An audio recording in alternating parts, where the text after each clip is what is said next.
Welcome to Honest Wallace Academy. उम्मीद करता हूँ आप सभी अच्छे होंगे और आप लोग की तैयारी भी काफ़ी ज़बरदस्त, काफ़ी शानदार तरीके से चल रही होगी। गाइस, ऑप्शनल पेपर 1 का आपका क्वेश्चन पेपर आ चुका है और इसमें हम देखने वाले हैं जितने भी ऑप्शनल पेपर है, जो सबसे मेन इंपॉर्टेंट ऑप्शनल पेपर है उसकी वीडियो सबसे पहले आ जाएगा एंड देन आपके डिमांड के अकॉर्डिंग वीडियो प्रोवाइड करवाया जाएगा। अभी मैं सोशियोलॉजी यानी कि समाजशास्त्र का वीडियो अपलोड कर रहा हूँ, इसके बाद हिस्ट्री का आएगा एंड देखेंगे क्वेश्चन का पैटर्न किस तरीके से है, क्योंकि जो सबसे ज़्यादा हाईली डिमांडेड जो सब्जेक्ट हैं वो हिस्ट्री है, सोशियोलॉजी है एंड अदर सब्जेक्ट आप ज्योग्राफी ले लीजिए एंड बहुत सारे सब्जेक्ट हैं, मैथमेटिक्स भी है। तो ये तमाम सब्जेक्ट जो हैं वो टॉपर्स का सब्जेक्ट रहा है और ऑप्शनल पेपर जो काफ़ी इंपॉर्टेंट होता है, जहाँ से आपको बहुत ज़्यादा नंबर लाने की आवश्यकता होती है ताकि आपका रैंक डिसाइड हो सके। और इसमें हम देखेंगे सोशियोलॉजी का। और आइए अब वीडियो को शुरू करते हैं। लेकिन वीडियो को शुरू करूँ उससे पहले आप इस चैनल पे नए हैं तो चैनल को सब्सक्राइब कर लेना, बेल आइकन को आप लोग सभी प्रेस कर लेना ताकि कोई भी अपडेट आपसे मिस ना हो। देखिए, इसमें खंड ए और खंड बी है। तो खंड ए में जो क्वेश्चंस का लेवल है वो आप देख सकते हैं कि 5 क्वेश्चन है, ठीक है ना। और यहाँ पे आपसे 10-10 नंबर का है और 50 मार्क्स यहाँ से आ जाएंगे इजली वे में। तो यहाँ देखिए 150 शब्दों में लिखना है, पहली बात तो ये है। तो क्वेश्चन नंबर 1 में जो बातें कही जा रही है, क्वेश्चन नंबर 1 के ए में जो कहा जा रहा है कि अन्य सामाजिक विज्ञानों के संबंध में समाजशास्त्र के दायरे को परिसीमित कीजिए, ठीक है ना। तो ये डायरेक्टली जो भी यहाँ पे टर्मिनोलॉजी वाले वर्ड होते हैं वहाँ से क्वेश्चन बनाया जाता है। तो ये देखिए फिर से टर्मिनोलॉजी का ही क्वेश्चन है कि एक शोधकर्ता निर्वाचनात्मक, ठीक है, शोध में वस्तुनिष्ठता कैसे प्राप्त करता है। तो इससे क्वेश्चन है सामाजिक विज्ञान में सूचना तथा आंकड़ों के बीच में अंतर सूक्ष्म है, इसको टिप्पणी करना है। इसके ऊपर देखो जो भी ये कीवर्ड होता है ना, टिप्पणी कीजिए, परिकल्पना कैसे कर सकते हैं, ठीक है, विस्तार पूर्वक समझाइए। तो ये सब जो कीवर्ड होता है इसको आपको पकड़ना बहुत ज़रूरी होता है। अगर आप इसे नहीं पकड़ते हो तो बहुत ज़्यादा प्रॉब्लम आ सकता है। तो जो भी लोग अभी एग्जामिनेशन देंगे 2023 में, उन लोगों को इन सब चीज़ों पे बहुत ज़्यादा ध्यान देना है। और जिन लोगों ने एग्जामिनेशन दे दिया है उन लोगों ने बहुत अच्छा खासा एक्सपीरियंस ले लिया है, लेकिन अभी आपने एग्ज़ाम नहीं दिया है तो आपके पास भी ऑप्शंस हैं कि आप देख सकते हो कि क्वेश्चंस का पैटर्न क्या है, आपको किस तरीके से अपने ऑप्शनल पेपर को डील करना है। अब हम आगे बढ़ते हैं क्वेश्चन नंबर 1 ई के तरफ और डी के तरफ। और दुर्खिम ने तर्क दिया है, देखिए यहाँ पे एक सोशियोलॉजिस्ट हैं, उन्होंने कहा है, दुर्खिम ने तर्क दिया है कि समाज व्यक्तिगत कृत्यों के योग से अधिक है और इसके ऊपर चर्चा करना है। और यहाँ पे सबसे बड़ा जो बात कहा गया है, समाज जो है व्यक्तिगत कृत्यों के योग से अधिक है, ठीक है ना, और इस पर चर्चा कीजिए। ई नंबर देखते हैं, समाजशास्त्री सामाजिक असमानता के विश्लेषण में लिंग यानी जेंडर की परिकल्पना कैसे करते हैं, इसके ऊपर है। उसके बाद 2 के ए में दिया गया है कि आपके विचार से समाजशास्त्र के उदय में प्रबोधन के किन पहलुओं ने मार्ग प्रशस्त किया है, विस्तार पूर्वक समझाइए। यहाँ पे जो भी विस्तार पूर्वक मैं बोल रहा हूँ ना, तो ये सारे जो टॉपिक होते हैं, ठीक है ना, और जो कीवर्ड होते हैं, कीवर्ड को पकड़ना बहुत ही ज़्यादा ज़रूरी होता है। जैसे कि यहाँ पे समाजशास्त्र के जो विचार हैं और जो प्रबोधन है, इनलाइटमेंट है, तो इनलाइटमेंट से आपको क्वेश्चंस बनाए गए हैं।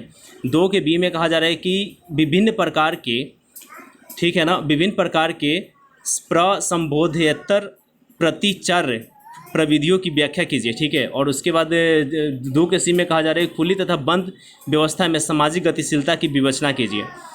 3 के ए में कहा जा रहा है कि प्रत्यक्षवादी दर्शन की वो कौन सी कमियां हैं जो सामाजिक के यथार्थ के अध्ययन में अप्रत्यक्षवादी पद्धति को जन्म देती है, ठीक है ना। 3 के बी में कहा जा रहा है कि दुर्खिम और मार्टिन, यहाँ पे फिर से वो समाजशास्त्री के नाम आते हैं और दुर्खिम के नाम से एक और क्वेश्चंस आपको ऊपर देखने को मिला होगा। तो क्वेश्चन नंबर 1 डी देखिए, तो यहाँ पे भी दुर्खिम से क्वेश्चन पूछा गया है। और उसके नीचे आप देखेंगे 3 बी में, तो यहाँ पे भी दुर्खिम और मार्टिन के मूल्यहीनता की व्याख्या कैसे करते हैं, इसको आलोचनात्मक यानी कि क्रिटिकली थिंकिंग के अकॉर्डिंग इसको आपको इस क्वेश्चन को करना है। 3 सी में कहा जा रहा है कि फोकस ग्रुप परिचर्चा के माध्यम से आंकड़े एकत्र करने की प्रक्रिया में शोधकर्ता के प्रभाव को कम करने के उपाय समझाइए। अब हम आते हैं 4 ए पे, और 4 ए में कहा जा रहा है कि देखो भैया, पूंजीवाद समाज, जो पूंजीवादी समाज में कार्य की गिरावट को मार्क्स के अनुसार कैसे चिन्हित किया जा सकता है। तो ये देखो, ये हमेशा से एक हॉट टॉपिक रहा है मार्क्सवाद, ठीक है ना। तो मार्क्सवाद के कभी साइकोलॉजी पे आ जाएगा, तो कभी कैपिटलिस्ट पॉलिसी पे आ जाएगा, तो इनसे ये क्वेश्चन आते ही आते हैं। तो ये बहुत इंपॉर्टेंट है, यही देखो 20 नंबर का क्वेश्चन है गाइस, और ये बहुत इंपॉर्टेंट है, ठीक है ना। 4 बी में कहता है कि ऐसा दावा किया जाता है कि समाज में सामाजिक स्तरीकरण सामाजिक व्यवस्था और स्थिरता के अनुरक्षण में योगदान देता है। इसको भी क्रिटिकली थिंकिंग के अकॉर्डिंग इसको बनाना है।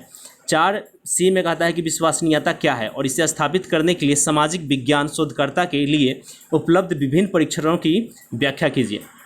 अब हम आ जाते हैं सेक्शन बी, खंड बी में, और 5 में है, और यहाँ पे कहा जा रहा है कि निम्नलिखित प्रश्न का समीक्षा उत्तर लगभग 150 शब्दों में आपको देना है, ठीक है ना। और फिर से यहाँ पे दुर्खिम के विचार आ गए हैं। गाइस, दुर्खिम बहुत इंपॉर्टेंट रहा है इस बार के पेपर में, और जो भी लोग एग्जामिनेशन की तैयारी कर रहे हैं तो इसी तरीके से आपको पकड़ना पड़ता है, क्योंकि कौन से थिंकर का सबसे ज़्यादा क्वेश्चंस बन रहा है। तो यहाँ पे एक थिंकर है, देखिए यहाँ पे दुर्खिम के विचारों की प्रासंगिकता का समालोचनात्मक विश्लेषण करना है, किसमें समकालीन समाज में धर्म से संबंधित जो इन्होंने अपना थॉट दिया है उसके ऊपर ये क्वेश्चन बना हुआ है।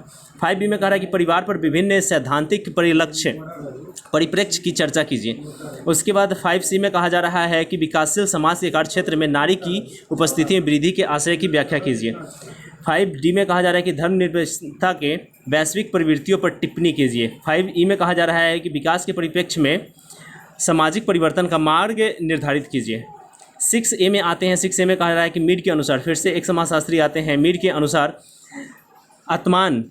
आत्मन का विचार तब विकसित होता है जब व्यक्ति आत्मसचेतन को हो जाता है। स्पष्ट करना है इसको। विचारधारा 5B में देखते हैं कि विचारधारा आधारित राजनीति से अस्मिता आधारित राजनीति के संक्रमण के स्वरूप का विश्लेषण कीजिए। उसके बाद 5C में कहा जा रहा है कि समकालीन भारतीय समाज में लघु परंपरा तथा महान परंपरा का किस प्रकार अस्तित्व में है। देखो, ये सारे जो भी क्वेश्चन आपको दिख रहे हैं, ठीक है ना, डायरेक्ट टू आपके नोट्स से आ जाएंगे। आप जो भी बुक फॉलो कर रहे हो, जिनका भी क्लासेज आप फॉलो कर रहे हो, आप इजली वे में इन सारे क्वेश्चन को कर सकते हो, ठीक है ना। बस इस पर यह है कि आपने कितने अच्छे से प्रैक्टिस करा है, क्योंकि प्रैक्टिस ही आपको आपके नंबर तक लेके जाती है, और प्रैक्टिस बहुत इंपॉर्टेंट हो जाता है। अब 7A में देखते हैं कि सामाजिक व्यवस्था के रूप में सामाजिक संबंधित पार्सन्स के विचारों का, देखो फिर से एक पार्सन्स नाम के व्यक्ति आते हैं, और कहा जा रहा है कि पार्सन्स के जो विचार हैं उसको भी आपको क्रिटिकली एनालाइज करना है। 7B में कहा जा रहा है कि 9 सामाजिक आंदोलन दृष्टिकोण से पर्यावरणवाद की व्याख्या कैसे की जा सकती है, इसकी विवेचना करना है। 7C में कहा जा रहा है कि सामाजिक नीतियों के निरूपण में दबाव समूह की भूमिका को सौहार्दपूर्ण, ठीक है, स्पष्ट करना है। उसके बाद 8A में कहा जा रहा है कि समाजशास्त्री समावेशी विकास के लिए विज्ञान और प्रौद्योगिकी, देखो विज्ञान और प्रौद्योगिकी ये जो है, यानी कि साइंस एंड टेक्नोलॉजी जिस तरीके से इसका डेवलपमेंट हो रहा है, इस पर तो क्वेश्चन बनना एकदम लाजमी था और बना भी है। 8B में कहा जा रहा है क्या पारंपरिक सामाजिक संस्थाएं समकालीन समाज में सामाजिक परिवर्तन के कारणों के रूप में गतिशील होती जा रही है। और उसके बाद 8C में कहा जा रहा है कि पितृतंत्र और सामाजिक के विकास के संबंध को आप कैसे समझते हैं। अब देखो, सारे क्वेश्चंस मैंने आपके साथ डील कर लिए, और इन तमाम क्वेश्चंस में आपने एक चीज़ देखा होगा, कोई भी ऐसे क्वेश्चंस नहीं है जो आपने अपने सोशलॉजी यानी कि समाजशास्त्र क्लास में नहीं पढ़ा होगा, या आप अपने बुक्स या नोट्स में आपने नहीं देखा होगा। तो इन तमाम जो भी क्वेश्चंस हैं जिसको आप इजीली वे में टैकल कर सकते हैं, बस इस पर प्रैक्टिस की आवश्यकता है। और इसके बाद कौन से सब्जेक्ट का आपको वीडियो चाहिए, इसके ऊपर कमेंट बॉक्स में जितना ज़्यादा कमेंट आएगा सबसे पहले उस वीडियो को पब्लिश कर दिया जाएगा अनस्टॉप ऑनलाइन अकेडमी के माध्यम से। इस वीडियो में बस इतना ही गाइस, मिलते हैं नेक्स्ट वीडियो में। वीडियो अच्छी लगे तो like, rate, review and share करना मत भूलिएगा। ये PDF आप अनस्टॉप ऑनलाइन अकेडमी का जो टेलीग्राम चैनल है वहाँ से डाउनलोड कर सकते हैं। आपका कोई भी सवाल हो तो इंस्टाग्राम पे मुझसे पूछ सकते हैं, डिस्क्रिप्शन में दोनों का लिंक है। तो इस वीडियो में बस इतना ही, मिलते हैं नेक्स्ट वीडियो में, तब तक के लिए जय हिंद।